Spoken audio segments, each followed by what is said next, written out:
Welcome to the Growing Agriculture Saskatchewan election debate. I'm your host today, Shaun Haney of realagriculture.com and Real Ag Radio. You can hear every day on Rural Radio 147 on Sirius XM. Today's debate is presented by APAS and SaskFSA. Thank you very much for their initiation to make this all happen. Today we're really looking forward to a lot of the discussion today. There are some key issues in agriculture that really should have a bigger piece of the conversation in this election, and we're going to focus in on those issues here today. What I want to make sure is we get to our panelists and we hear from them. I want the panel to introduce themselves before we get to some of the main questions we're going to hear from the parties today on the program. Starting with Todd. Hi, Shaun. My name's Todd Lewis. I'm a grain and oilseed producer and I farm at Gray, Saskatchewan. And I'm the president of APAS. Thanks, Todd. My name is Myles Thorpe. I am a farmer in eastern Saskatchewan near Spy Hill, Saskatchewan. I'm the president of Sask Farm Stewardship Association, or SaskFSA. Thanks, Shaun. Ian Boxall, farm in the northeast part of the province in Tisdale, and I'm the vice president of APAS. So from our presenting organizations today, we came up with some key topics and key questions that are on the minds of producers across the province. And we put those questions out to the parties that are running in this election, and we got some of the responses. So without any further delay, let's get to some of these questions, and we're going to break them down as a panel based on what we hear today from the candidates. So let's get off the hop here with question one.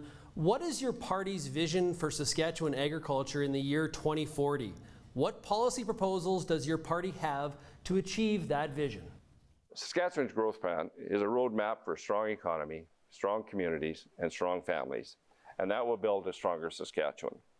The purpose of the growth plan is to build a quality of life in Saskatchewan for the Saskatchewan people, to build strong communities and to build strong families, and to grow a stronger Saskatchewan now and for decades to come. And why do we want to see a strong economy? Obviously, we want to see it so we can build new schools, we can build new hospitals, we can build new highways, we can build new senior homes in all over Saskatchewan. And the one thing we can do is look after our most vulnerable as well here in the province of Saskatchewan. Agriculture is going to be one of the major players in the growth of this economy here in Saskatchewan over the next 10 years. We will see value-added processing increase, we will see crop production increase, we will see livestock receipts increase, we will see irrigation increase as well. These are all vital to growing the economy in rural Saskatchewan and in Saskatchewan as a whole. And it's important that we do that. Another thing that is very important for us is we really have to increase our trading relationships around the world. And you've seen with an announcement earlier in the year where we announced 3 new openings in trade offices around the world. And it's important for us to do that. We have to build relationships with other countries to increase our products and to increase our trading relationships around the world. That way, when we grow the production, we will have sales for it around the world. When you have more markets, you have a better return for farmers in Saskatchewan. I think if you ask the farmers and ranchers in the province of Saskatchewan right now, who they best trust to lead them to get it to those targets, they will say the Saskatchewan Party will get them to those targets. Our vision is of a vibrant, healthy, rural Saskatchewan. A rural Saskatchewan where families can make a living, producing from the land that has been in their family for generations. A rural Saskatchewan where your hometown has services that you need for your everyday life.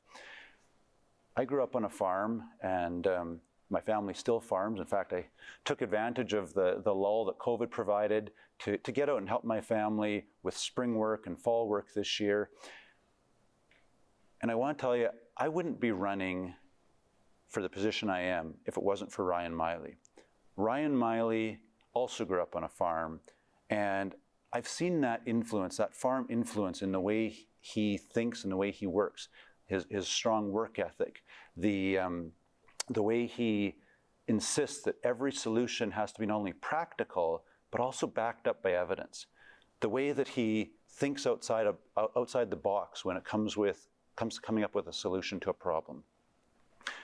When I was growing up and learning how to stretch a dollar, learning how to come up with solutions to problems when what you needed was either too expensive or just didn't exist, these are the qualities that I see in Ryan Miley. This is Saskatchewan's legacy. We have a long history of coming up with the solutions to our own problems. We couldn't count on Ottawa to fix those things for us. We couldn't count on some big company with a head office in New York or London to come up with those solutions. So we worked together in Saskatchewan to come up with those solutions ourselves. We have a legacy of innovative, creative problem solving, and I see that running strong through Ryan Miley. I see the sense of responsibility that weighs heavy on him. New Democrats have always taken very seriously the responsibility that comes when the public places their trust in you to form government. The Sask Party has not been good for rural Saskatchewan. Our hometowns have more boarded up buildings, fewer businesses, fewer public services, and more deteriorating infrastructure than they ever have. You can be sure that with a New Democratic government with Ryan Miley at the helm, he's a practical, smart, hard worker who cares about rural Saskatchewan, who cares about investing in the public services that rural Saskatchewan, all of Saskatchewan needs to have healthy communities. You can be sure that we will make sure that our government puts people first. Our party's vision for agriculture by 2040 is to expand and diversify our agricultural base, both through traditional and non-traditional forms of agriculture. One thing is with climate change inevitably warming up this region, we need to start looking at bringing in more crops such as sunflowers and soybeans that normally couldn't have been grown in this area. Another thing is looking at our renewable energy policy. That ties directly into agriculture in as such as we would like to see farmers, ranchers, and First Nations being able to farm electricity as a cash crop and storing the power that they generate, using the surplus and selling that to the province, and then taking that when we don't need it and selling it to jurisdictions like California. We have the ability right now to do that, and we need to take those initiatives and make them happen. So we heard from the Sask Party, the NDP, and the Liberals. Now let's hear from our panel on the vision for 2040. Todd, what did you hear in those three messages that stood out to you? Well, I think the good news is that all the parties recognize that agriculture is a vital part of the Saskatchewan economy, and policy really does matter. So I think, when we look at the Saskatchewan Party and their growth plan, I think, in rural Saskatchewan, that was welcome planning, I think. Farmers and ranchers are always people who are looking towards the future, and I think, their platform, when they talk about the growth plan, I think is something that producers find very helpful, and I think it was good news for the province. The NDP, Mr. Pedersen there, when he was speaking about what their policy ideas are and so on, I think it's welcome that they understand that agriculture is a vital part of this province, and as well as what the liberal leader said as well. I think there's lots of policy ideas there, and that's good news for agriculture, because if we don't have good policy, it won't support the industry, and that's really what farmers and ranchers are looking for. Yeah, so Myles, from what you heard there, is there anything where you're like, I don't know, it makes you a little bit uneasy in terms of the future to 2040? Well, I mean, agriculture, like Todd said, is a driving part of this economy. It always has been. So we can't just look at short-term policies and changes. We need, in my opinion, really need to focus on one that has a long-term vision for the province and not just putting ad hoc policies together. And, the government in power needs to look at, just our internal policies within our province, and also look at external stuff beyond our borders as well. But sometimes we tend to focus maybe a bit on the, stuff beyond our province, but they definitely need to focus on our policy that they can have control of as well. Yeah, Ian, some of the key words or the phrases there that stood out to me for sure were trade, value-added processing, survivability of rural communities. These are things really on the minds of people across Saskatchewan. Absolutely. As we've gone through, recent history, we've had some trade issues, so I think that is one that really comes to the forefront. So the fact that they're going to recognize that trade is something that they're going to have to continue to work on to benefit producers. The other thing that struck me was they mentioned that we need them for their support. They need us as well. That's a two-way street. Saskatchewan needs agriculture, needs producers in this province, and good policy will get us where we need to be.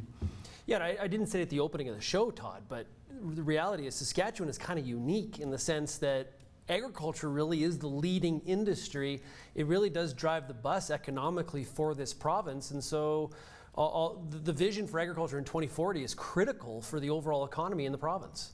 Sure it is, and it's it's also a huge part of the Canadian economy as well, right? Close to half the arable land is right here within the borders of the province. So on the national and international stage, Saskatchewan really matters when it comes to agriculture, and it's important that the parties that are going to end up ruling us here have good policies in place and realize it's important for the entire population to realize, like Minister Marit said, it supports the hospital funding, the school funding, and that's not just in rural Saskatchewan. Those are hospitals in Regina and Saskatoon and Weyburn and Estevan and Prince Albert. So it's important that realize that Saskatchewan farmers and ranchers really do drive the economy here in the province.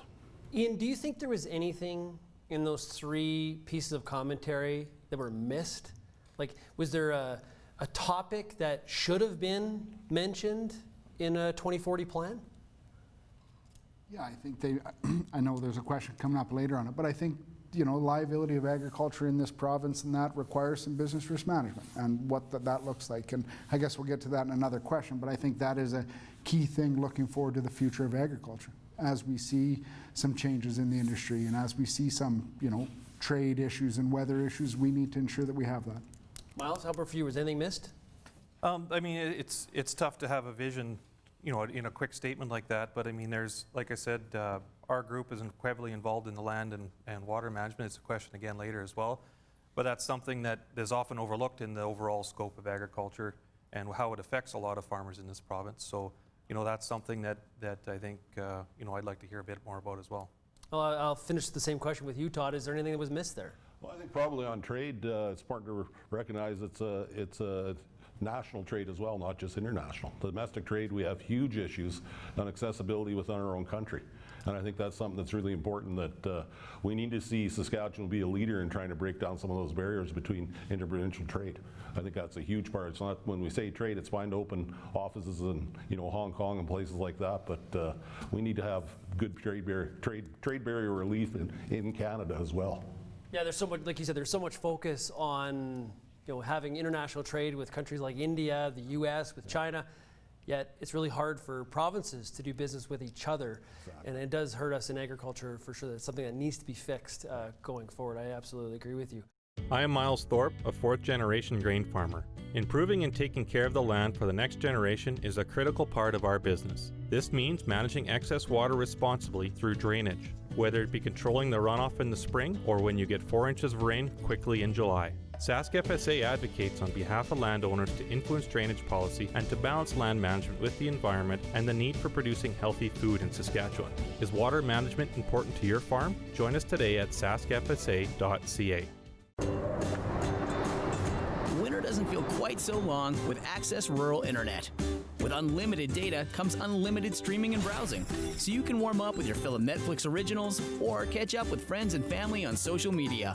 Plus, with Access's low prices and zero installation fees, you can put your money towards what really matters, like upgrading to that new sled. Browse more for less with Access Rural Internet.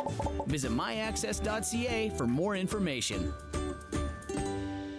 Okay, question number 2. So before COVID-19, 75% of APAS survey respondents said they were unhappy with their rural internet service. When asked again, 80% said their internet and cell phone service is even worse since the pandemic began. The world we live in is becoming increasingly connected. Every day there is a requirement to conduct more of our lives online, from banking to shopping to studying and accessing information. And yet, in rural areas across Saskatchewan, increasingly, residents and entire communities are being left behind. What does your party pledge to do to ensure that rural communities are kept up to date with internet and cell phone connectivity? Access to high-speed internet in 2020 is not a luxury, it's a necessity. Agriculture in 2020 is dependent, to remain competitive. You need that high-speed internet, you need quality cell service. On our farm, cell service is spotty. Of course, it depends where you go. The internet is slow and frankly unreliable. When I think back, when the Sask Party first came to power 13 years ago, Sask Power came out and marked the poles, our power poles, to see which ones were due for replacement. 13 years later, those poles are still standing, and power service is even becoming questionable on our farm. Farms aren't competitive when we don't invest in the crown corporations that are there. Sask Party is taking rural communities for granted. They've failed to invest in our crown corporations, and they've put them at risk of being sold off. Sask Power were built by farmers, by rural communities, for rural communities, because private companies weren't providing that service. And the Sask Party's record shows that they would like nothing better than to sell them off.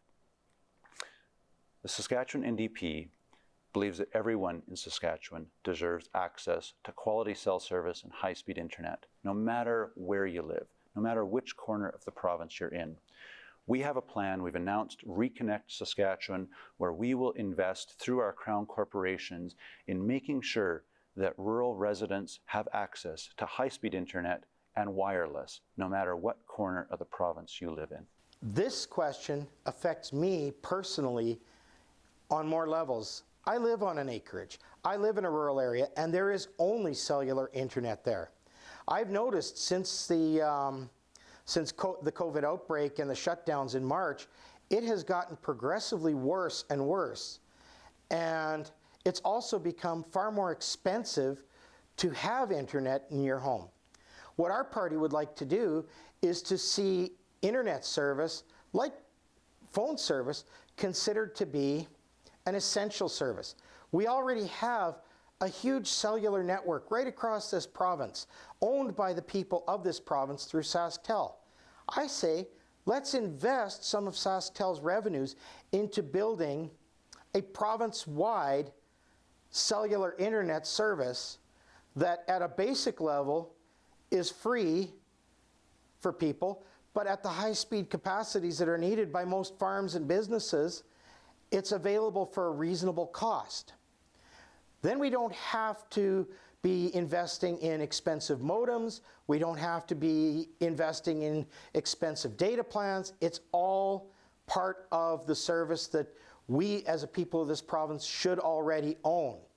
Why is the revenue for SaskTel being funneled into general revenues for the provincial coffers to help cover the Sask Party's mismanagement when it could be used to invest in the future and build the network that we need in rural areas? Born and raised in rural Saskatchewan, lived in a small town and on a farm all my life until just recently moving to a larger center. Telecommunication obviously is vital for rural Saskatchewan. And I think the work that SaskTel has done over the years to increase that connectivity has been vital to the growth in the province of Saskatchewan. We have seen this year in the 2020-2021 budget, SaskTel's investment over $300 million into capital infrastructure in the telecommunication business here in the province of Saskatchewan. And a commitment of $1.4 billion over the next 5 years in improving and enhancing rural broadband, connectivity, internet, wireless. It's all important for us to grow the economy and for rural Saskatchewan to grow as a whole. This year we just announced another $70 million for 74 new max towers here in the province of Saskatchewan. Those are vital to rural communities here, not only for service, but for safety as well is important to rural Saskatchewan. I've been a SaskTel client all my life, and it's important for us to be able to have that service in rural Saskatchewan and improve. As we see agriculture growing and new technology growing, it's important for our farmers and ranchers to have that connectivity in a very fluent manner so that they can do their day-to-day business as they are trading globally in a lot of aspects around the world now. And time is of the essence for these producers to do their business and obviously improve their profit margins as they do business around the world. Well, we heard from the candidates on a very, very important issue to rural Saskatchewan, that being high-speed broadband internet. Let's take it to our panel. Ian, I don't think this issue can be brought up enough. Do you agree? I agree. The one thing I was happy to hear is that all candidates made a point of making sure that it is necessary, plus is everyone deserves high-speed internet, so it was good to hear that. I'm not sure that our Crown Corporation of SaskTel can do it all. I would have liked to have seen some mention there, maybe partnering with some other firms to get this done, to be rolled out in a timely manner where we expect it. Yeah, you know, Myles, this is an issue where people bring up the problem, but the solutions are not easy. We heard a few solutions there. Did you like what you heard? Yeah, somewhat. I mean, obviously it is a huge issue for everybody, and it affects me personally a lot. We have very poor coverage where we are, and it's you know, jokingly, I tried to make a service complaint. I had to try 6 times, and it took me an hour to hold a call long enough to actually get through on my cell phone to make a complaint about it. But you know, it's financially it's tough as a farmer to try and conduct your business without coverage. You know, you walk into a building or across the yard, you lose a call. And safety-wise too, it's a huge issue. Our neighbor had a combine fire this fall, and we couldn't make calls to one another to try and organize the fire protection. And you know, for us personally in our area, we actually have infrastructure in place. There's a LTE tower 5 miles from us, and it's often overlooked that it's actually a regulatory and licensing issue that we can't get service because we're towards Manitoba from that tower as well. So it's not always just about putting the infrastructure in place. It can be about using the infrastructure that's there. Now, Todd, we talked about the APAS survey that was done. COVID really exposed some real issues here and the disadvantages that people in rural areas of Saskatchewan are having to deal with, especially when it comes to an educational standpoint of trying to educate our kids at home and people having to take the kids to the local grain elevator to hook into the tower and the better internet. In your mind, how do we fix this? Well, I think, 100 years ago, we were talking the same thing about telephone service. Our grandfathers and great-grandfathers and farm families back then, they needed telephones. And it wasn't just one size fit all. There was small companies provided telephone service. Farmers got organized, set up, small local co-ops. There's 100 different ways telephone service got to rural Saskatchewan.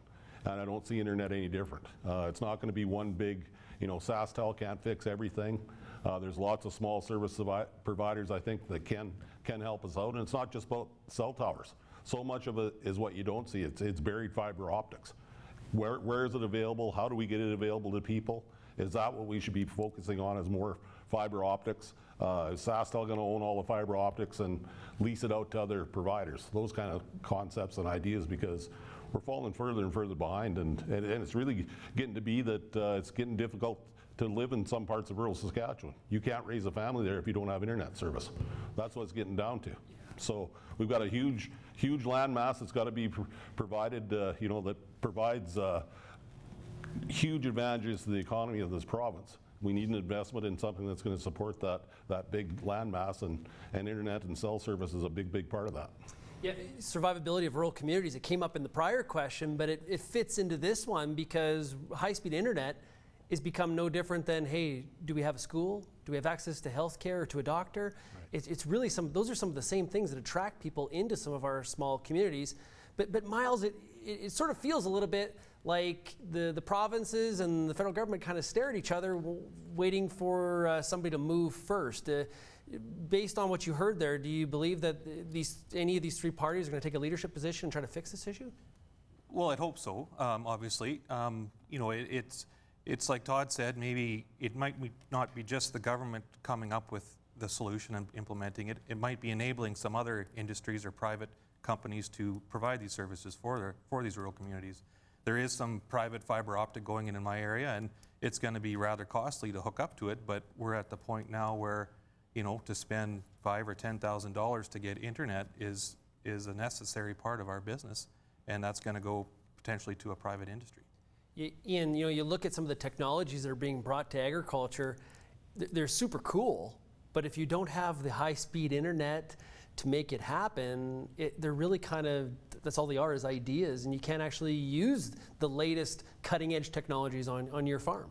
Absolutely. I think we've seen governments both provincially and federally invest money into ag tech And yet when it comes to rolling that out, the people that it's been designed for can't utilize it. So it's cart before the horse kind of concept, right? And poor internet and poor cell phone services, really truly trying to raise a family in small town Saskatchewan is hurting economic development there. Are there services going to be available for me to provide for my family in my small town? Internet service is affecting that. Yeah, for sure. Very, very important topic for sure that I hope whoever wins the election, they really make it a key priority. Let's move on to question number 3. You know, it's estimated that over $50 billion in Canadian farm assets will be transferred over the next decade, which much of that transition occurring in Saskatchewan. This huge shift could impose significant financial risks and tax burdens on the next generation, making them more vulnerable to potential downturns in the industry. Hi, my name's Danny Onbright from O2 Farms. We're a conventional regenerative grain farm here in Grayson, Saskatchewan. With 55 being the average age of producers in Saskatchewan, we're soon going to see the largest transfer of farm operations to the next generation. What policies does your party have in place to help the next generation of producers? Yes, we do have a major problem with this. Part of the problem is also the fact that the corporatization of farms has really eliminated most family farms in this province. What we need to do is look at ways to make it affordable to create those family farms or to build back those family farms, because that would help to improve local economies in rural Saskatchewan. We're not seeing that. When the big corporate farms are there, they're not investing all their money in the local small towns. They're taking it to their shareholders. We would like to see this change. We would like to see people being able to own their farms, to be able to support their families on it. And if that means we have to revisit the taxation system, if that means that we have to find ways to improve the generational transfers to to the next generation and to build this up, we're going to look at all viable options. And I would encourage everybody who is in agriculture in this province to come and speak to me about what you would like to see so that we can find the solution that works best for you. Obviously, it is important for us to see the youth transition from into the agriculture business. And it's important for us to have the programs in place that give them the opportunities to do that.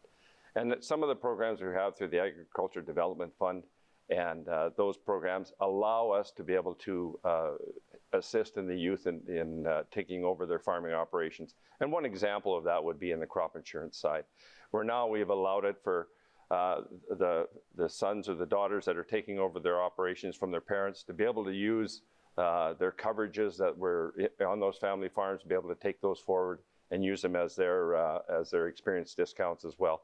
And I think that's all important and vital as we see agriculture transitioning in here in the province of Saskatchewan. But there's a lot of things that are really changing. You look at even in the College of Vet Medicine, we just made another 5-year commitment on over $130 million to the College of Vet Medicine. And one of the key factors there is obviously getting veterinarians to go out into rural Saskatchewan and practice and do their day-to-day. And we're looking at opportunities in that regard as well. And you look at other things that we do. We invest in 4-H in rural Saskatchewan, and it's important for us to do that. We also have the mentorship program that we work with the Canadian Western Agribition on, where we have mentors bringing in young people in the agriculture industry and mentors to mentor them and to be professionals in the agriculture business. So there's a lot of things we do. And then another thing that we're very proud of in Saskatchewan here is Ag in the Classroom, where we bring the ag industry and those farmers, ranchers, and even in the agribusiness into classrooms to talk about what they do and the importance of agriculture here in the province of Saskatchewan. So there is things that we are doing on that side of it, and it's important that we really have the programs in place to transition our youth into the agriculture industry. Our province is built on agriculture. Agriculture is a key part of our economy, and if we want it to stay that way, we need to make sure that it's viable for the next generation of producers. I've spent my professional career working with farm families to help them manage that transition from one family to the next.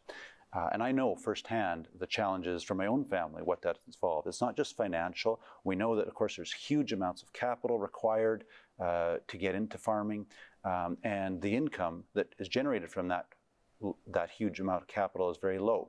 But it's not just financial. It's also the It's also the changing of the guard and how you manage that in a family.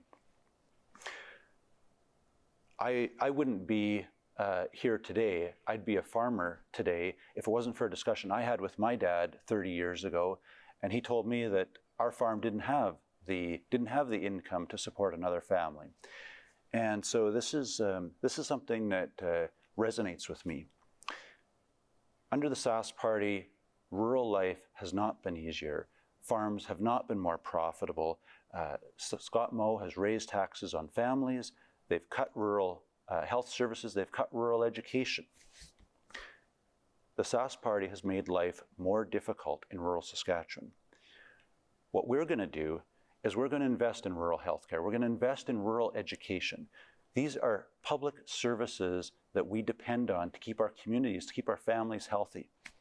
We'll invest in our communities through Reconnect Saskatchewan by investing in our Crown corporations.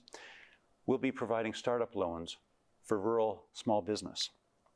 We'll be making sure that crop insurance not only works better, but that's more affordable for young producers. We have a lot of bright minds in Saskatchewan, and we've done a really good job at increasing our efficiency. We grow more than ever before, more than we ever thought was possible. But we need to start thinking about how we can keep more of that income here. We need to start thinking about profitability, not just revenue, if we want the next generation of farmers to be successful. Well, we heard from 3 of the parties. Let's now ask our panel what they thought about it in terms of keeping the younger generation on the farm. Myles, I'll start with you. Was there anything you heard there really kind of sort of a light bulb go off in terms of how we can keep younger people on the farm?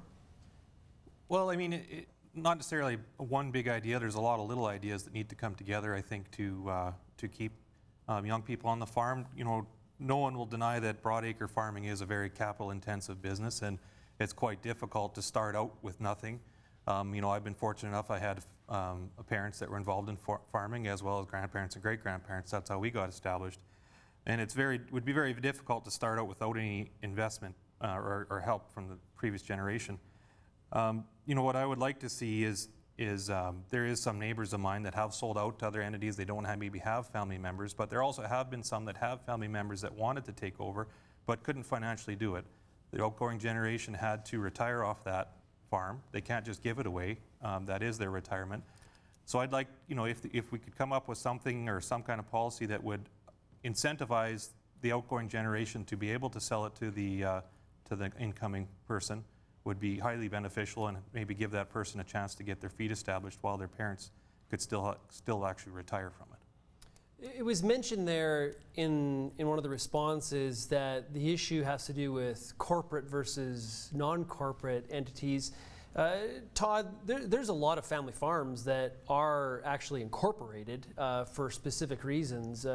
This is one of those issues where there is some confusion, I think. Yeah, I think part of what the conversation needs to be around is availability of capital. I think that's what young people find if they want to invest in agriculture, they want to expand their farm. How do they get the money? Where's the money coming from? Where maybe larger, more established operations have availability of capital that maybe a smaller operation wouldn't. You know, they may not even have the credit history to qualify in some cases. So it's issues like that. I think another thing that's missed is there's a huge tax liability. It's been years. We've seen ever increasing land values, and capital gains exemption has remained the same. It's a huge tax liability for the people that are exiting the industry as well. So it's you know, it's a very much like Myles said, it's going to be a combination of things that maybe not big grandiose plans, but boy, a few little changes on things like capital gains or availability of capital could really make a difference for keeping younger people on the farm and being able to invest and expand their operations. Yeah, Ian, I heard their startup loans. That was something, you know, probably would a lot of young farmers trying to get into the industry, that would appeal to them. One of the things though that I heard was, you know, trying to develop education, healthcare in rural communities. Do you think that's preventing people from staying back on the farm, whether or not there's education in rural communities? I think it might play a role, but I don't think it's the key factor. I think, like everyone's mentioned here, Todd and Myles, access to capital, right, is probably the biggest one. I didn't really, truly, honestly hear anything from the 3 answers on how they will support young producers as they take over the generational farm, right? Access to capital, they need operating money. These are things that these young producers are going to require for that farm to continue on, right? And the fact that I farm a corporate farm, it's a family farm, 114-year-old farm, it's still incorporated. There is some gray area there around on what is perceived as to be a corporate farm and a family farm. So we need to make sure that we educate people on that. But I think, I didn't hear anything there. We need to ensure that these young producers have access to capital and access to operating money so they can continue on. Yeah, and honestly, Myles, I think some young farmers that have got into the business, a lot of it comes down to the profitability of, the opportunity to make money on the farm. Not necessarily, a lot of people went through something like the 80s, and or maybe even further back, going back to the 30s, and those are not environments that are really conducive to staying on the farm. A lot of this comes down to, can the farm actually make money? Yeah, absolutely. I mean, farming is a lifestyle, but it is a business, and it is there to support yourself and your family as well. And if you're not making money at it, you're not going to be able to do it for that long. And the cyclical nature of agriculture too is, if you've had a few good years, it doesn't necessarily mean that it's going to continue like that. You have to store up some reserves for the tougher years that might come ahead. And if you are a younger farmer that is very leveraged, have a lot of debt, and you come up against some of those tough years, that could be the end of it. 114 or year farm or something could, if it's highly leveraged because there's not a lot of incentive or not a lot of tools to help transfer it to the next generation, it could be the end of it. Todd, are you at all concerned about the average age of farmers in Saskatchewan? Oh, I think we've always talked about that. Really, the last census, there was more producers under the age of, I think it was 45, than there had been the census before. So, yeah, it's always an issue, but people are living longer, people are farming longer. I think we need, there's fewer farmers every year too, just because the operations are expanding, so that skews the numbers as well. So I think there's lots of people that want to get involved in agriculture if, as you say, it's profitable and it's a good life, and it's a good opportunity for people. We just got to ensure that the right tools are in place that they can access it if they make that choice. And I think there's lots of things that policy can do to help that along, and I think there will always be people who want to get involved in agriculture, especially on the farming side, if the right tools are in place to help them get there. Yeah, I think I can speak for all of us up here. It's a great industry, and we want to get as many young people into it as we possibly can. It's jump in. It's a great party in the pool here of agriculture. Hey, I want to mention that today's presenters of this debate are APAS as well as SaskFSA. Our broadcast partners are Access Communications as well as RealAgriculture.com. And the sponsors of today's event are Sask Egg Producers, Sask Pork, Sask Wheat, and Saskatchewan Irrigation Projects Association. With Access Smart Wi-Fi, you can see who's connected and lock them out. Whether it's the kids past bedtime or Sneaky Pete 92, access denied. It's not just better Wi-Fi, it's smarter Wi-Fi. If you use Wi-Fi in your home, you may have areas where the signal just fades away. Access Smart Wi-Fi gives you a super strong signal everywhere you need it. Hilarious, guys. It's not just better Wi-Fi, it's smarter Wi-Fi. The Agricultural Producers Association of Saskatchewan, APAS, is Saskatchewan's nonpartisan, democratically elected agricultural policy and advocacy organization. APAS represents farmers and ranchers in 135 rural municipalities across the province. We create solutions to the challenges on Saskatchewan farms, and then we take these solutions to the provincial and federal government to help them make better decisions. If your RM isn't currently part of APAS, ask your council to buy a 12-month trial membership. Learn more by visiting apas.ca. Let's move on to question number 4. Excess water and flooding is a reality across the province because of spring runoff and extreme weather conditions. Drought is also a reality because of the geography and weather. Whether you have too much or not enough water, the ability to manage it responsibly is critical to the health of the land and the sustainability of agricultural operations. New drainage legislation was implemented in 2015 and 2017. Policy is still being developed, and there is discussion on simplifying the drainage application process, promoting responsible drainage, and developing an agriculture drainage department within the Water Security Agency or the Ministry of Agriculture. How will your party take action on these important items? water is an important issue here in the province of Saskatchewan, and the drainage and the process around it. Recently, the Water Security Agency just did a total reorganization of the rural water service side of it. And over the next 18 months, they will be consulting with interest groups and producers in local areas to really look at how we can work with the farmers and the ranchers in those areas to look at how they can better utilize their lands and obviously make it profitable for them so they can grow more product, and yet also be protecting the environment as well. I know there's about 11 different projects that right now that they're looking at that are pilot projects here in the province of Saskatchewan, that they will be looking at those projects. In 2019, we said that in 2020, we'd be working with the farm organizations to look at the whole water strategy and how we work around that. Obviously, with the advent of COVID and what happened there, obviously that really stalled that process. So now what is going to happen is the Ministry of Environment is still going to work with those groups, obviously wants to work with those groups to come to resolve, and we hopefully can come to a final conclusion by 2022. My family has a farm in the northwest part of Saskatchewan, and that's where I come from. And most of my adult life, that area has been on the dry side. But there's also been years that have been incredibly wet. And I know it's very specific to which land that you have. In some areas, farmers are draining the sloughs, draining the potholes to increase the amount of cultivated acres. In some spots, they're digging dugouts to make sure that there is water there. So it's very dependent. But what we have seen is we've seen a changing weather pattern, and we know that climate change is changing the weather. It's going to be leading to more extreme rainfalls and more extreme droughts. So we need a water management plan that works for our province. Instead of showing leadership on this very complicated file, farmers and ranchers have been very frustrated with the Sask Party's approach to this. It's left landowners and producers to simply fight it out amongst themselves in court or locally. Under Scott Moe, this issue has been ignored and swept under the rug.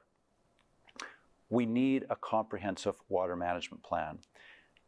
We need to address drainage issues. We need to address climate change. An NDP government is going to be working with local communities, local landowners, local water management boards to make sure that we have a plan that not only balances ecology, but also economics, that works for not only landowners, but also downstream users. We'll make sure that the solutions that are come up with balance ecology and economics. We'll make sure that the solutions are based on science and evidence. We'll make sure that the solutions work for farmers and landowners who are struggling with both excess rainfall and drought. I grew up in Weyburn. I've seen the spring floods cover the fields with water. I also remember the droughts of the 80s where you couldn't see 10 feet in front of your car on the highway because of all the soil blowing away to other places. We need this stuff. We've needed this for generations. Yeah, I want to see better management, and I want to work with farmers to find the solutions that will help both the environment, agriculture, and to mitigate the effects of climate change, because climate change is going to make it a lot worse. We're going to see those extremes more and more. We're going to see the higher water levels. We're going to see the flash floods. We're going to see the droughts. This is inevitable with climate change. And through consultation, through use of proper science, through working together, we can actually change that and make this province more viable for agriculture in a sustainable way. We're never going to eliminate the hailstorms, but we can at least make sure that crop insurance stays up to date so that if your crop does get damaged, it'll be taken care of. Water management, a very, very critical topic in Saskatchewan. Well, I can't go any further than Myles. Let's start with you. big issue for SaskFSA. What did you hear there, and what are some of the key points you want to make?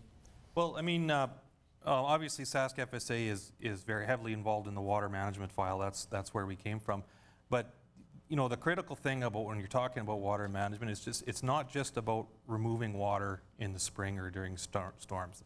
And there's a lot more to it than that. Water management is often used as a tool for a number of other things, whether it be, for flood control, for efficiency gains, productivity. You don't want to overlap going around certain areas. And it can improve water quality too if it's done right as well. So you got to look at it more than just managing the excess water. It is a tool that we help to manage our farm. And we're tough. We're trying to get a crop in early in the springtime. And if you have a good water management plan, you can maybe get on 2 weeks earlier in the year. And a year with an early frost, that can be the difference between having a good crop and a feed crop. And so it goes a lot further than just managing the water. Ian, is it fair that climate change got woven into an issue where for a lot of farmers it's just, how do I manage the water appropriately or properly on my farm? It seems like this issue got kind of blown up here a little bit. I think so. I think they've piggybacked it on, right? As we've seen water issues, I think for the last decade, we've probably in quite a bit of the province had excess moisture. Not all areas, but most of it. And so as that's happened and as this whole conversation has gone to climate change, I think they've kind of piggybacked them together. Whether they're linked or not, that's not for me to decide. But, proper drainage and proper, water management on your farm, like Myles said, is a huge tool, right? It can change the difference in your crop, and farmers need the ability, and good policy can help that. Regulatory is the biggest hurdle to water management in this province, and that is where they need to get this fixed. Yeah, Ian, don't you think, I'm going to follow up on that, farmers just want to know what the rules are, and the fact that the rules make practical sense and actually apply to what's really happening on the farm, on the things they're really having to deal with. Is that fair? Right. I think we want rules. We want to know what they are. We want the rules, and the policy needs to be implementable, right? It needs to be workable, and farmers need to be able to understand it. And I think all three of those are missing right now in water policy in this province. Yeah. A lot of times when we talk about water management, Todd, we talk about excess water. There was some reference there a little bit to soil erosion, and it brought up, I sort of had a flash in my head in terms of, farms have done a lot of things to minimize things like soil erosion. We just don't see it like we used to because of things we're doing actually on the farm. Well, I think that when you talk about climate change, sometimes, climate change denial is always a buzzword too, but really farmers have been climate managers right since we began agriculture in this province. Things like seeding dates, do you put your canola in as early as you can? You're worried about a frost. There's a climate management. This spring, a lot of producers cut their stubble higher than normal, just hoping to catch some snow. Right now in the southern half of the grain belt, lots of it is dry, exceptionally dry. So, we've always managed climate. It's always been part of agriculture, and water management is a part of that as well. So I think, producers are always looking, there's been huge agronomic improvements that we're really producing more and more crop on less and less amounts of water. Without question, our yields have expanded, but also the expansion in that yield is a lot of it's been because of draining off excess moisture and being able to get good viable crops off areas that were just really year after year they're too saline or flooded out. So I mean, it's been a big driver in the economy, and it will continue to be to manage our water, and I mean, just about everything that we do in the farm manages climate one way or the other, and farmers are always making those decisions. Yeah, Myles. For me, this feels like an issue where we're having a hard time making a connection to what some of the issues are and how this is impacting ag. Why is this issue still such a hot topic with how important agriculture is to the overall economy in Saskatchewan? Well, I mean, in our region, we're very pothole country, so it is one of the most important policies or most important aspects on our farm, being able to be profitable in the year. Even a year like this where we're a lot lower than average moisture, the fields in areas that had a good program or a good management plan in place are the ones that have grown the crops, like Todd said. We've been able to maybe seed these draws or these big saline areas, and they were the ones that maybe held some snow and stuff in the spring. And that's where our crops came from. Previous 10 or 15 years, our crops, big yields came from the high ground. This year it came from the low ground because we've been able to manage these areas and get into them. So quite often the drainage and the water management gets the highlight reels when we have big storms or floods, and you get a lot of blame placed on landowners for flooding, when in fact, a lot of the rain just came from the sky. We couldn't control it, we couldn't hold it, but if you have a good plan in place, you can have some catch basins to catch the water maybe in these times of flood events, and then slowly let it go, and when the downstream can handle the flow. Todd, has there been any influence from, we heard a lot about climate change, Ian and I were talking earlier. Has this topic been hijacked at all by environmental activists that have really maybe led some of the parties or the government astray? Yeah, I don't know if activism, I think it's a balance. The environmentalists, people, and that's a catchword as well. I mean, people are concerned about, if you're concerned about downstream flooding, that doesn't make you an environmentalist. It means you don't want your basement flooded, right? so I mean, I think, but on the environmental side, it is a concern, and we see lots of work in the industry. We'll talk about Fertilizer Canada and their 4R program, right? 4R stewardship, placement of fertilizer. It's an education between something as simple as putting fertilizer on your field at the right time, and the right placement of it is a huge environmental goods and service, as they call it, right? It's something that does an actual good for both the producer and doesn't allow that fertilizer to run downstream. So I think those are just examples that I think it's got to be a balance and communication between all these groups, agriculture and the people that are concerned about the air and the water around agriculture. I think it's important we have those conversations and educate them with, in many cases we're doing an ever improving job as far as managing what we do on the land and how it affects other people, in the community and downstream from our agricultural fields. Now we have a live student audience on set today that is properly social distanced. We got a statement here from somebody in the audience. Introduce yourself and where you farm. My name is Kyle Heggie. I farm near Leroy, Sask, grain farmer. Our farm has personally been involved in a drainage application, and it took about 2 years with everyone on board with it. If government could please just make these things move quicker, the speed of business where it's simple, and just needs to be simple and the speed of business so that we can manage the excess water, that'd be great. For sure. Okay, let's move on to question number 6. This has been a great discussion so far. My name is Paige Stewart, and I farm with my family in Fillmore, Saskatchewan. So scientists estimate that farmers sequester 8.5 to 11 million tons of carbon through improved management practices every year, while prairie grasslands are estimated to store 2 billion tons of carbon. We are big players in carbon sequestration and management. What proposals does your party have to recognize and provide incentives for environmental stewardship by agriculture producers? And how will your party create carbon credits or carbon offsets to reward Saskatchewan producers for their carbon sequestration activities or other environmental services? Well, that's all in our renewable energy platform right now.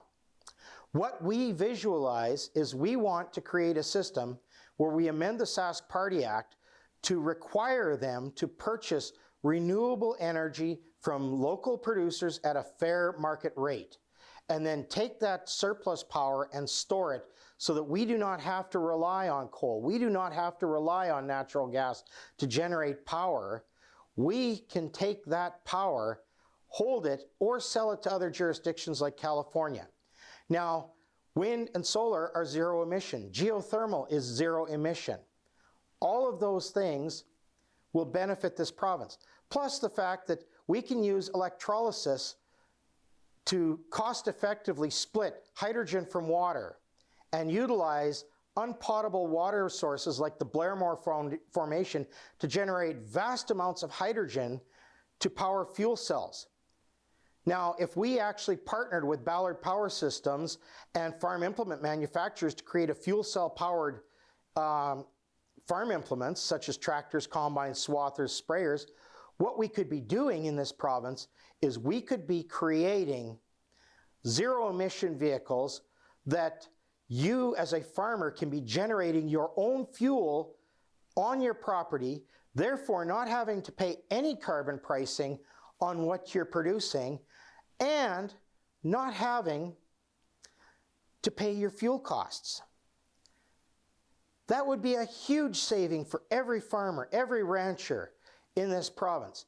It would also mean that you'd be able to make more money while having a net negative effect on carbon emissions. You would actually be a carbon sink then, because you'd be sequestering more and more of that carbon in the ground rather than having to put some of it back by running, you know, your farm implements and by having to heat your buildings with inefficient carbon generating power or electricity.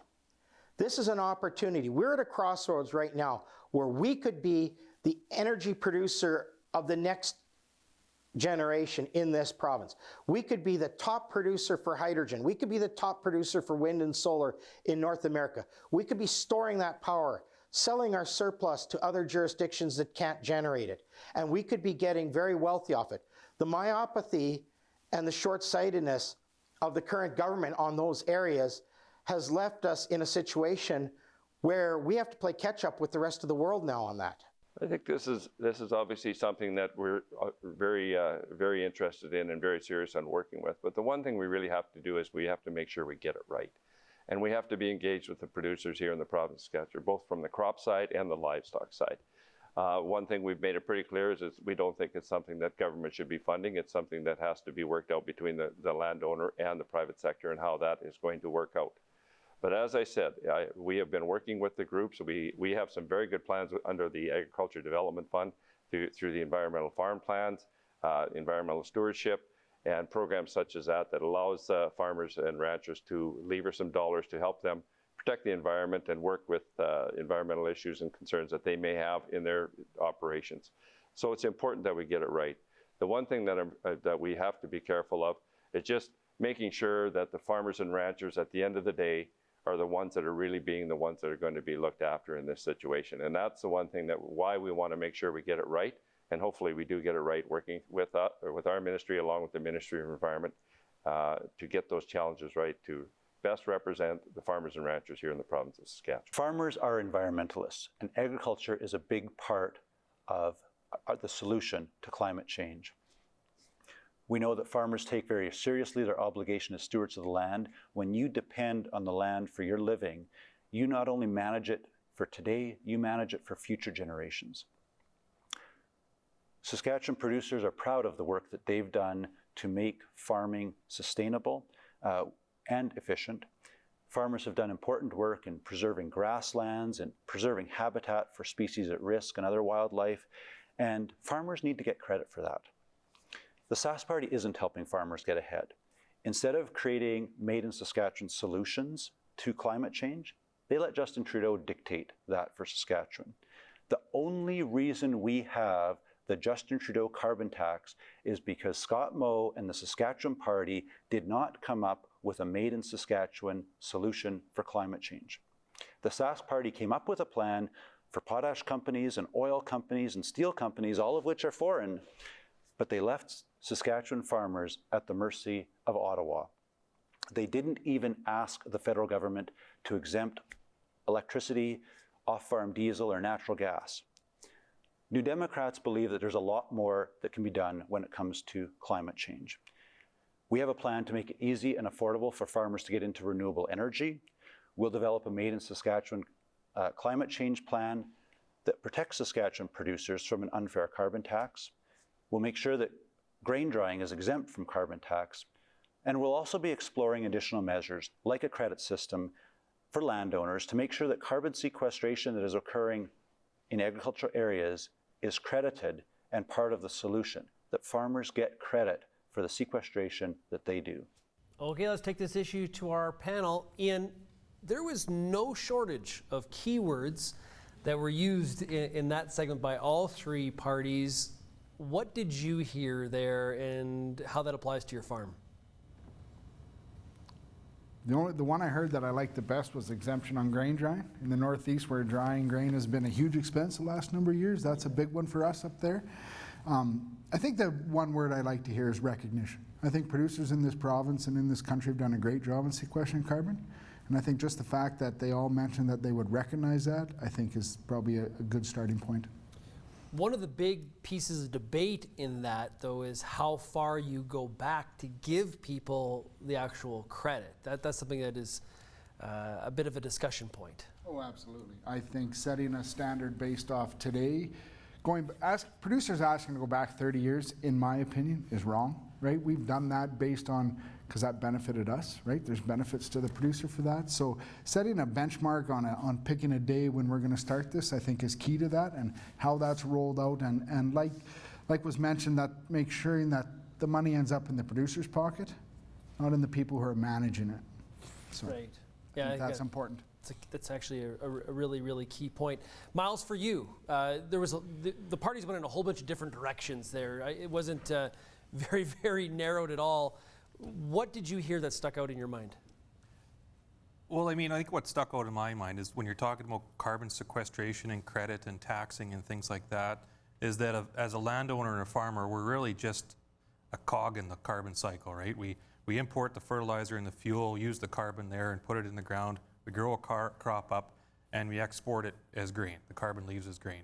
We're part of the middle. So you start trying to get credits on one side and pay tax on the other.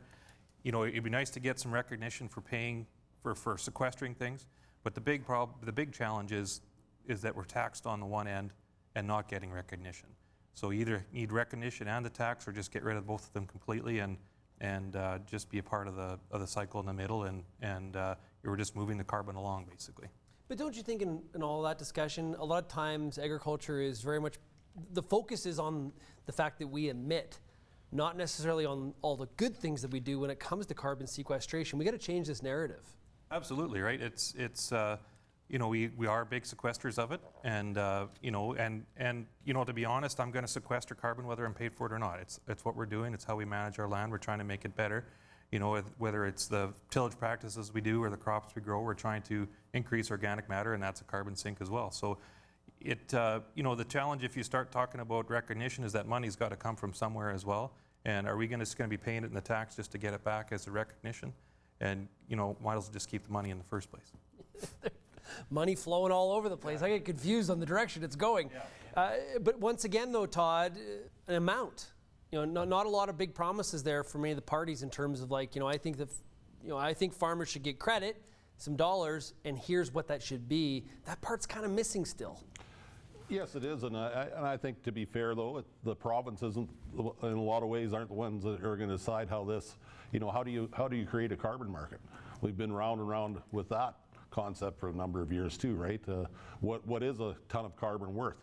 It's not a bushel of wheat or a pork belly or something you can really get your head around. Like, what's that carbon worth, and how do you try and monetize something that is just, in a lot of ways, it's just a bunch of hot air. So, it's a difficult process we're going through. I think producers, in Saskatchewan, what's become commonplace is really innovative behavior in a lot of other jurisdictions when you talk about no-till and things like that. You go south of us here, and boy, if you went into the U.S. Corn Belt and talked about, zero-till practices, you'd be a real innovator, right? And we've been doing that for years and years, and there's lots of corn growing up here with basically no-till practices as well, right? So I think there's a recognition piece there. Certainly, there's got to be a partnership between the federal government and the provincial governments on this one. The court case is going to get decided. During this election, the Supreme Court has heard that challenge, so hopefully get a decision on that and some clarity around that, and we can move forward whichever way that decision goes and get some plans in place and really start working on I think in this next government's mandate to try and get some kind of carbon plan and carbon pricing together for the producers here in Saskatchewan. Yeah, as I listened to all three of the party responses, I thought of a caller that I had to Real Ag Radio one day, and the caller lived in a city and talked about how, well, farmers aren't environmentalists because they're against the carbon tax. And that issue has really been mushed together, that it necessarily hasn't, it's not very accurate, because I think, Ian, honestly, there's a lot of things that are happening on the farm where farmers can actually plant that flag and say, you know what, we are environmentalists, look at all the things we're doing. I think for sure we are. We make our money off the land. The last thing we want to do is do anything that would jeopardize that. So like the practices that have been developed in Saskatchewan, zero-till, that sequesters a bunch of that carbon, those developed here because we needed them, right, to be sustainable. And the fact that some of the general public doesn't believe we're environmentalists, we absolutely are. And that narrative needs to change, and we need to educate them on that. Yeah, we heard a little bit about renewable fuels there, Myles. That's something that has been long discussed in provinces like Saskatchewan. It's it's there, but it hasn't become, Todd was mentioning like the Midwest, biofuels. If we were having this debate in Iowa, biofuels would be the #1 item on the list. It's not here. Does that need to become more a part of the discussion when we think about agriculture's contribution to lowering greenhouse gas emissions? Well, I think anything we can do to help lower the emissions is good. Obviously, as a farmer and landowner, we're not out there to use excess fertilizers or excess fuels or anything like that. And if there is a way that we can lower our footprint or anything like that, or increase sequestration, it's something that will be adapted. We'll uptake technologies and things that make sense and definitely help with that. But they need to make us improve our business as well. A lot of times when we talk about this issue, Todd, we think to the past. I've been zero tilling since 1991, and we don't talk about the future very often. Does that need to become more a part of the discussion here as we try to convince people, the environmentalists that we are? Well, I think the conversation around we're producing more pounds of meat and more bushels of grain than we ever have before, with lower and lower carbon footprints. Like Myles said, farmers aren't out there burning fuel unless they really need to, or they're not putting extra fertilizer on because it's all expensive and it's very small margins in agriculture. So I think producers really have been good stewards of the land, and I think going forward we need to talk a lot more about there's a reason why we're always seeing improved production, and a lot of that is because of good carbon management. From when we listen to the three parties there, Ian, I think for some of the audience, they may make the leap to, this sounds like a lot of administration and just more regulation.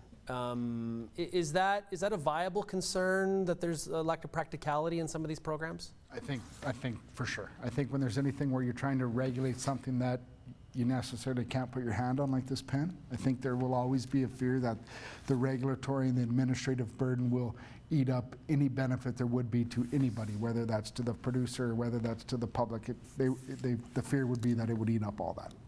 And so how do we prevent that, in your mind? What if you had those three candidates sitting right here, what would you tell them? It needs to be implementable, it needs to be understandable, and it needs to be what's best for the province of Saskatchewan. Sounds like the water policy, Myles. Right, but it kind of goes together. It's whenever we're talking about ag policy and trying to create a framework, I think Ian sums it up really well. It comes down to those three things. Yeah, absolutely, and it needs to be easy to understand and implementable. If you come up with a great policy that's very confusing and hard to farmers to understand and can't uptake, it's going to be very difficult to get it uptake on the general community. And we did hear some commentary there about hydrogen and partnering on fuel cell technology, and I think there's a good reasons for a rallying cry around that. The trouble is, a part of that, the negative side of that is that it sounds like it could be a possible huge financial sinkhole if not done properly, Todd. I think that's part of the conversation around all this. It's got to be practical and sustainable, and a lot of sustainability is on the economic side of it. A lot of the things we've seen in agriculture has been common sense, and very innovative. I mean, if you would have said 25 years ago that the percentage of no-till that would be practiced in the province, we're up over 80% now, nobody would have believed that. That isn't possible. We'd have weeds wall to wall. All those things, right? So I think, if there's good common sense approach to this, it's not going to happen overnight. But it will end up happening, and I think we'll see the recognition for what we have been doing, because really agriculture, as I say, it's got a great story to tell, and I think it's something that if we can get people to understand it, they'll recognize what we've done and continue to do. Yeah, an example that I thought one of the three candidates would bring up is the Canadian Roundtable for Sustainable Beef, and there's a lot of producers heavily involved in that, being a part of the creation of the definition of what's sustainable in beef production, getting companies like McDonald's on board to have that stamp on the menu in the store. That's a great success story that maybe I think some of the candidates maybe missed out on, that opportunity to talk about some of the good things that are happening. Saskatchewan Farmers Voice is the magazine of APAS, the Agricultural Producers Association of Saskatchewan. It's delivered free to 35,000 farm mailboxes in Saskatchewan 3 times a year. In every issue, Farmer's Voice explores the challenges facing Saskatchewan's agricultural producers, covers important news in the world of agriculture, and of course, features farm dogs from across the province. If you'd like to receive Farmer's Voice, email info@apaz.ca to sign up for a free subscription, or read the latest issue online at apaz.ca. Share your pride. Share your culture. Share your recipes. Share your song. Share Saskatchewan. Access Now TV is for the people, by the people. We supply the equipment, the expertise, and the airtime. You supply the homegrown content. Share your story on Access Now TV. Let's get on to our final question. You guys ready? Sure. My name is Bill Probelski. I run a mixed farming operation in East Central Saskatchewan near Yorkton. My question is, federal and provincial governments have set ambitious growth targets for the agricultural sector. Saskatchewan producers face new risks through trade and market disruptions and new production challenges, while increasing yields, efficiencies, and economic benefits to the province.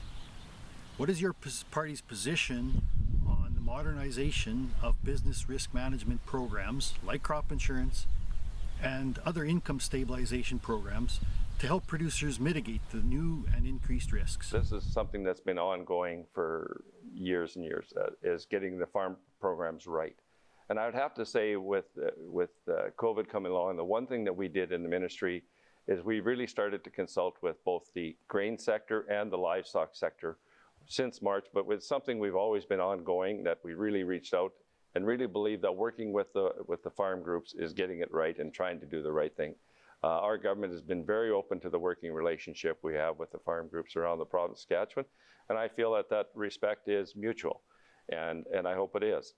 We look at the business risk management programs in the province of Saskatchewan and look at how we can better it and how we can make changes or what changes do have to be made.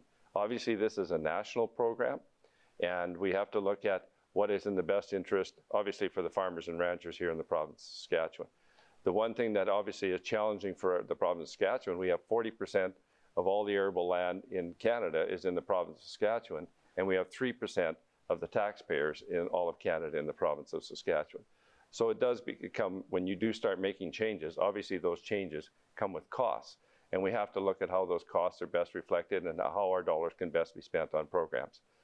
We did make some changes in some of the ag stability program as of last year. We're now the private insurance side, that whatever farmer decides to carry or rancher decides to carry as added insurance doesn't hold it against them as their income in the ag stability program. And there's things like that that you can make some changes on that really make it work for the farmers and ranchers here in Saskatchewan. I will continue to be open and dialogue with the farm groups here in the province of Saskatchewan on how we can come to resolve and make this program work for everybody. Farming is a risky business. It requires a huge amount of investment. You lay it all on the table and you just hope that your production prices are all going to line up, but they don't always. And so we need risk management programs that work for producers. New Democrats know that these are important programs. They need to be there for farmers when yields are down or prices are down. They need to be there when the storms roll in or harvest goes poorly.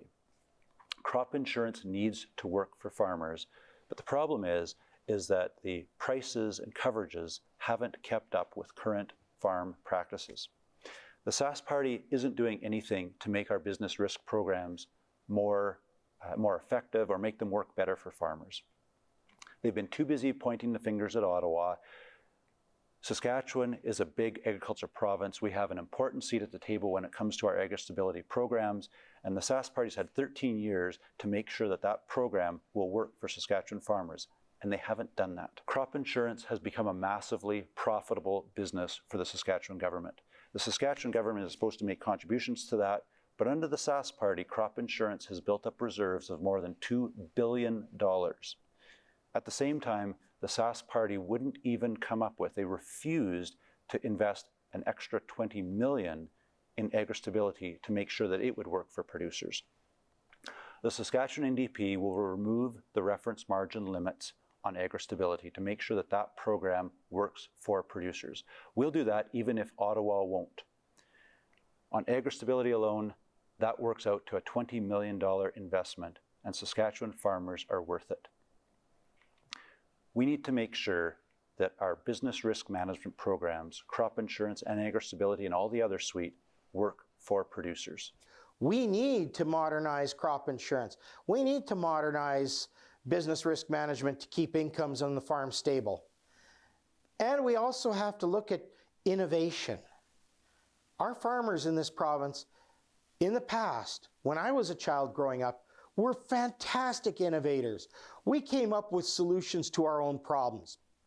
We funded research. We built this province on agriculture, and we created one of the greatest food production areas in the world. And now in the modern times, we have to look at that constantly. We have to constantly be finding ways to improve that, to make sure that everybody can get ahead. If you look at our platform, if you look at what we're offering for ways for farmers to bring in new revenue streams, that would make a huge difference. Imagine having electricity as a cash crop on your farm. It's stable, it's reliable, it's something that you can continually generate, and it's going to save you money on a very large scale by cutting a lot of your expenses. All of those things are things that we can work together on. That combined with research into newer and better crop and crop management techniques, it will help us to grow into the rest of this century and into the 22nd century. That's where I'm looking at. I'm looking long into the future in a way that we can continue to be the breadbasket of this world. Okay, business risk management. Todd, did you hear any solutions? No, I would say, put it quite bluntly, but you know, I think going forward, it is a partnership between the federal and provincial government. There's going to be a provincial, territorial, and federal meeting shortly after this election in Saskatchewan. I think it's been knocked back again further into November because of the BC election, but it's going to happen in 2020 here, and I think that'll give some clarity around this suite of programs we have right now. And it's important to recognize going into the next government's mandate that there will be a new 5-year plan put forward, if they're, you know, what Growing Forward 2 or 4 or 5 or whatever they're going to call it, right? Whatever acronym they're going to use. But I think it's, you know, I think we've been under a review process for years. Let's get some clarity around it with this suite of programs.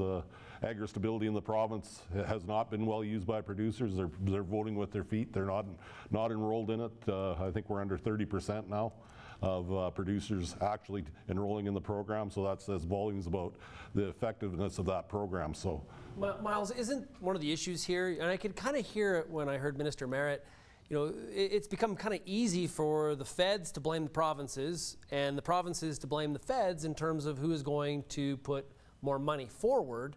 It feels like a real standstill. Yeah, absolutely. I mean, that's the question, who's responsible for what? And I mean, it's easy, like you said, easy to deflect. The big thing that us as producers really would like to see is, you know, we're not looking for a guaranteed income by any means. I mean, farming is a risky business. We all accept that. But, you know, through the past 6 months, through the COVID situation, our farm has still, you know, continued on and done fairly well. But, you know, if there is another big event that happened that would affect us, maybe it would drop world prices and we have production decreases. You know, it's when you get hit with 2 or 3 different influences or different factors that have negative impacts, that's really where you need these BRM programs to kick in. Because we were talking about the transfers before, intergenerational transfers. If there isn't a good BRM program there and you're a younger farmer or a leveraged farmer and you get hit with a couple events, I mean, that it could be totally out of your control. You could have done everything right in your own mind, but outside influence, whether it be government or foreign government or whatever, could have the telltale if your farm is still around or not. Yeah, I think part of the goal here is to, when you're designing a farm safety net program, is to try to avoid the situation where, you know, one bad turn in the feed yard or one weather event on the cash crop farm, it wipes you out. We're trying to provide a system to allow people to fight another day, Ian. Oh, absolutely. And with it being a provincial-federal partnership, the ministers are going into meetings and they're trying to get a program that works Canada-wide. And maybe that idea of it working Canada-wide doesn't work anymore. Maybe we need to get more regionally specific on BRMs for the province, and that the province designs has a little more say into how the program looks. Because maybe our program here in Saskatchewan needs to be to protect our producers, it needs to be different than what it is in Ontario or in PEI. So I think that's something that they could look at as well. Yeah, there is definitely diversity across this country. Whether you're in PEI, BC, or somewhere in between, farms are different. There's a lot of similarities for sure, but there is obviously a lot of differences, especially when it comes to trying to create a BRM program. There has been talk in provinces like Ontario, like, you know, hey, maybe we should go at it alone. Our province is willing to buck up and try to move forward here. I'm hearing from you that maybe that's something that Saskatchewan needs to look at. I think there still needs to be federal dollars put forward. I think this is, a lot of our tax dollars goes federally, so there does need to be a partnership, but maybe in the design of the program needs to be more specific to the province. Okay. Todd, do you think during COVID, one of the challenges here in trying to find maybe new money, provincially or federally, when it comes to BRM and trying to find a solution, agriculture, as been mentioned on the panel here, it's skated through this adversity rather well. Pork, greenhouses, beef, maybe the most impacted across the country for sure. But overall, it hasn't been, it could have been a lot worse, is probably the best way to put it. Do you think it becomes difficult to come up with BRM fixes when industries like airlines or hotels, they don't have BRM programs? Why does ag need this? Well, I think, business risk management, talking about the funding of it is important. We talk about ever-increasing billions of dollars at agriculture. The Growing Forward plan, we hear plans from both the federal and provincial government about, expanding agricultural revenue. Does that include expanding BRM funding? Is it fair to still work on any program in the government that hasn't seen increased funding for a number of years? That the money going towards these programs has really remained stagnant, in many cases hasn't even kept up with the rate of inflation. And I really think that's been part of the move to seeing some of these programs being diminished, just simply due to inflation. There's not enough money being put in at the bottom end by either level of government to continue to support the programs the way they were originally designed. So yes, COVID has really been a detriment to especially the federal treasury, but at the same time, there's lots of industries that have seen lots of money put into it, even around agriculture. We saw the meat packers, for instance, get some safety money. Well, to me, they have a way of recouping those safety costs. When you go and buy a roast in the grocery store, you can put 10 cents on it if it costs you more to. But there was federal money put towards those big companies.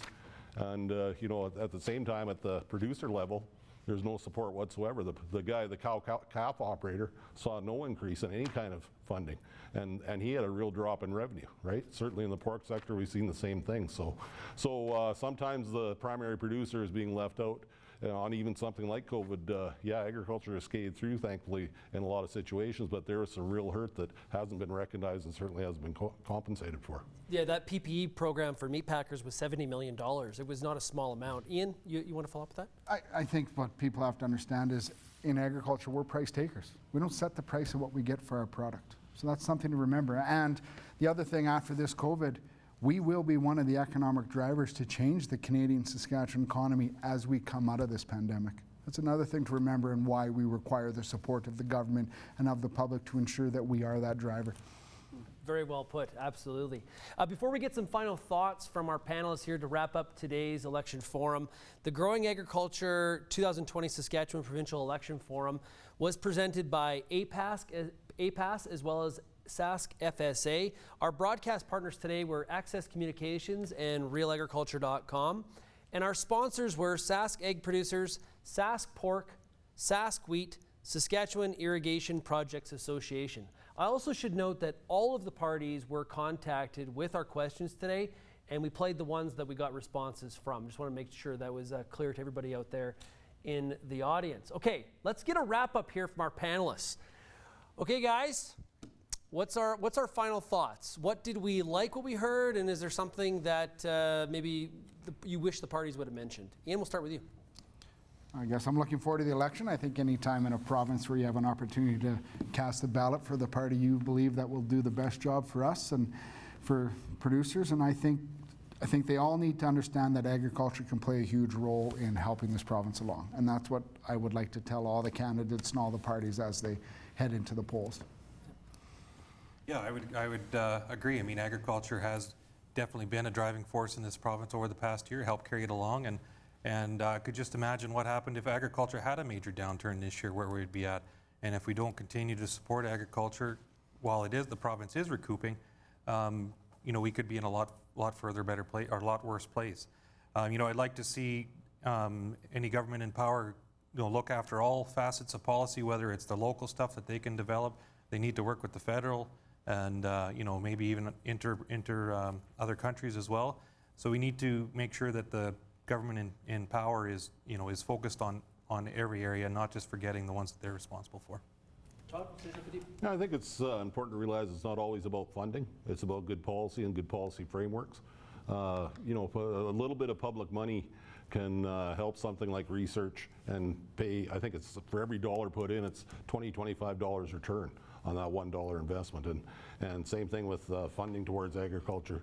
It far outstrips what agriculture does for this province and for this country. Isn't all about federal or provincial funding. It's about giving the opportunity and the right framework for producers, be it beef producers, hog producers, grain producers, get out there and do what they do best, and grow a crop, grow an animal, and make some money, and it's really good for the country, and we feed Canada very well, and many customers around the world. So I think it's a positive, and I think we always talk about ag policy at APAS or at FSA, but once every 4 or 5 years, the rest of the province gets to think about it too. So please do so, and I'd like to thank everybody that is watching and listening, and hope that you think about agriculture the next time you sit down at the table.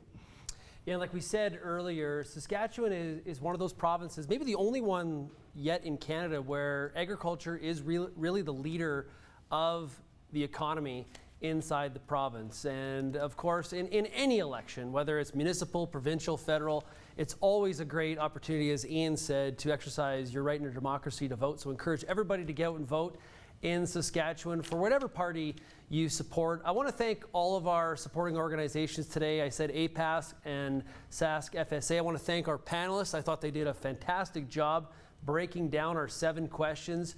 It was 7 very, very critical topics for our industry. There's a lot of them, but those were 7 key ones, so I really do appreciate it. I want to thank everybody for tuning in today, and thank you very much, and I hope you enjoyed the program.